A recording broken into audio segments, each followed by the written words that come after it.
మెదక్ జిల్లాలో ఇంటర్ విద్యార్థినులపై ఎలుకలు దాడి చేశాయి. నారాయణపూర్ గిరిజన సంక్షేమ గురుకుల వసతి గృహంలో నిద్రిస్తున్న 8 మంది విద్యార్థులను ఎలుకలు కరిచాయి. పిల్లలకు వార్డెన్ నర్సాపూర్ ఆసుపత్రిలో చికిత్స చేయించారు. పంట పొలాల్లో వసతి గృహం నిర్మించడం వల్లే ఎలుకల బాధ ఉందని, విద్యార్థులు భయాందోళనకు గురవుతున్నారని వార్డెన్ లలితాదేవి చెబుతున్నారు. పాములు సైతం వస్తున్నాయని విద్యార్థుల పేరెంట్స్ ఆవేదన వ్యక్తం చేస్తున్నారు.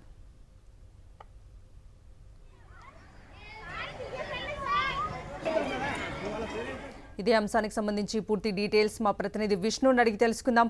విష్ణు, కవిత, మెదక్ జిల్లాలో ఇంటర్ చదువుతున్న విద్యార్థులు వసతి గృహంలో ఉంటూ ఇంటర్ చదువుతున్న విద్యార్థులపై నిన్న ఎలుకలు కరిచిన ఘటన జరిగి చోటు చేసుకుంది. అయితే ఏదైతే నారాయణపూర్ గిరిజన హాస్టల్లో ఉంటూ ఇంటర్ చదువుతున్న వారందరూ కూడా గురుకుల పాఠశాల కావడంతో గ్రామానికి చివరిలో పంట పొలాల్లో నిర్మించడం మూలాన ఎలుకలు దాడి తీవ్రంగా ఉందని చెప్పని ఏదైతే హాస్టల్ సిబ్బంది చెప్తా ఉన్నారు. నిన్న 8 మందికి ఒకేసారి నైట్ రాత్రి డిన్నర్ చేసి పడుకున్న తర్వాత ఎలుకలు దాడి చేయడంతో అందరికి కూడా తీవ్రమైన గాయాలు కావడం జరిగింది. వాళ్ళందరూ నర్సాపూర్ ప్రాథమిక ఆసుపత్రిలో ప్రైమరీ ట్రీట్మెంట్ అందించడం జరిగింది. దాని తర్వాత మెదక్ లో ఉన్న జిల్లా కేంద్ర ఆసుపత్రికి తరలించి వాళ్ళు ట్రీట్మెంట్ చేయిస్తా ఉన్నారు. అయితే ఒక హాస్టల్ సిబ్బంది చెప్తున్న దాని ప్రకారం ఎందుకంటే పంట పొలాలు నిర్మించడం వలన ఎలుకల దాడి తీవ్రంగా ఉంది. అదే రోజు కూడా నిత్యం పాములు రావడం జరుగుతుందని చెప్తా ఉన్నారు. అయితే ఎలుకల దాడి జరిగిన తర్వాత తల్లిదండ్రులకు సమాచారం ఇవాళ ఫోన్తో పేరెంట్స్ పెద్ద ఎత్తున హాస్టల్ వద్దకు వచ్చి నిరసన తెలిపిన పరిస్థితి కనబడుతుంది.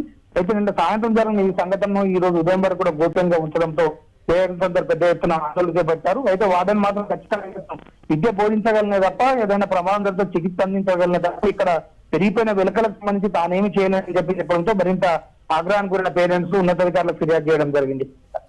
Right Vishnu, thank you for the updates.